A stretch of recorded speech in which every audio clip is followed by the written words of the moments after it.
The first thing that I started out doing on this problem was figuring out which version of iron oxide I was using. You can have FeO, which is a 1-to-1 ratio of the cation to the anion, but because the homework problem said that it's not a cubic cell that we have described in class, I knew that it wasn't a 1-to-1, so I knew that it had to be iron, it had to be Fe2O3.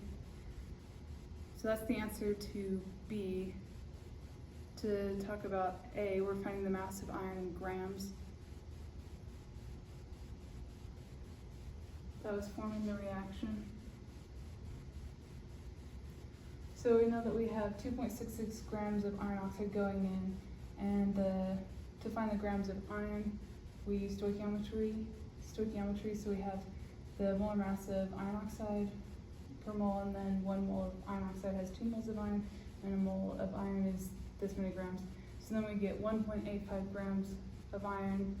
So now that we know how much iron we have, we can find out how many atoms of iron we have by using Avogadro's number. So we start out with the 1.85 grams of iron and then divide it by the molar mass of iron, because that's per mole, and then in 1 mole of iron, there's 6.022 times 10 to the 23rd atoms.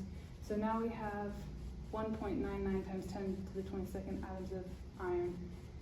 And then from the balanced equation that we make out of the information that we have in the problem, we balance this, and then we know that there are 2 irons for every 6 oxygens.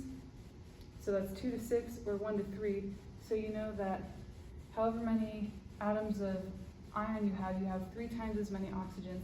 So to find the number of oxygen atoms, you just multiply the number of atoms of iron by 3, and then you get 5.97 times 10 to the 22nd, and that's the answer that I got. So for C, I have iron 1.99 times 10 to the 22nd atoms, and for oxygen, I have 5.97 times 10 to the 22nd atoms. And then A was 1.85 grams, B was Fe2O3.